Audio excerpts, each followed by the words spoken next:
Secretary Steven Mnuchin asking Beijing to reduce the trade imbalance right now. Joining us now, James Carafano. He's the Vice President of National Security and Foreign Policy at the Heritage Foundation. James, welcome to you. Let's get right to this breaking news. Our own Connell McShane reporting just moments ago that we have details of what the U.S. is demanding. It's that trade imbalance go down by $200 billion by 2020. That's the centerpiece of what they're asking. Is that the right place to start? Right. Well, two key points here. One is, I think we missed the boat by focusing on the trade imbalance.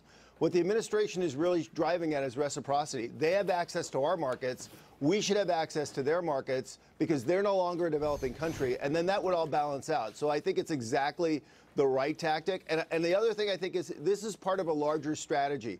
For 10 years plus, we've had a strategy like in the Blazing Saddles movie, better not shoot Mongo, you might make them mad. I mean, presidents wanted to avoid conflict with China and look for areas, where we could, appease them or accommodate them. Right. And what this administration is doing is exactly the opposite. And they said, no, whether it's economics or foreign policy, let's bump them, but and that's the best way. There are downsides to challenging them. Right now, we're finding out that soybeans are not moving. China is not buying soybeans. Listen to this. We're just not getting those pre-harvest bookings that we normally we've received in the last 10 years. The importers of U.S. soybeans are not contacting the exporters and placing orders and submitting contracts for future delivery.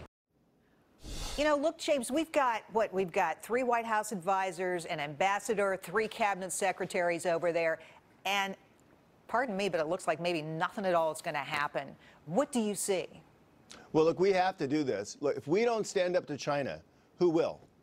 Well, I think that's the key. That's the key point in history here. If we don't stand up to the Chinese and their economic practices today, now, regardless of what the pain is, who in the world's going to do that? The answer is nobody, and China's going to run the world.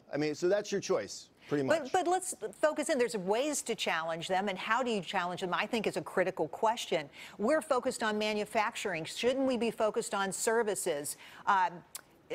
Banking, financial, can't even get a foot in the door in China. Why aren't we talking about some of those issues? Well, I think fundamentally this is about driving reciprocity and driving access to Chinese markets and forcing Chinese to stop bad economic practices.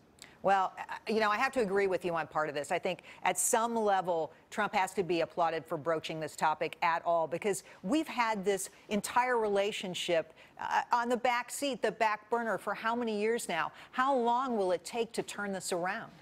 Well, that's a great question. I think we'll know some after this trip. And one thing is, I think we have to not look at the overall atmospherics, because with the Chinese, you have to be tough with the Chinese, but face saving is often important to them. So they may put out a public message. We may put out a public message.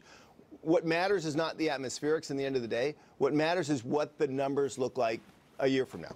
Numbers look like a year from now, and I hope we get this Made in China 2025 under control. The government subsidizing all of their tech industries. Just unfair, say a lot of people. James, thanks so much for coming on today. Appreciate your time. Hey, thanks for having me. And you made a grepe point. What are we getting out of this? It doesn't look like much. Not yet. Incredible. Maybe there's a secret sauce we haven't seen yet. I hope so. Well, at least back in this country, we've got something fun coming up. We've got our weekend with Warren to look forward to. Warren Buffett's Berkshire Hathaway reporting earnings.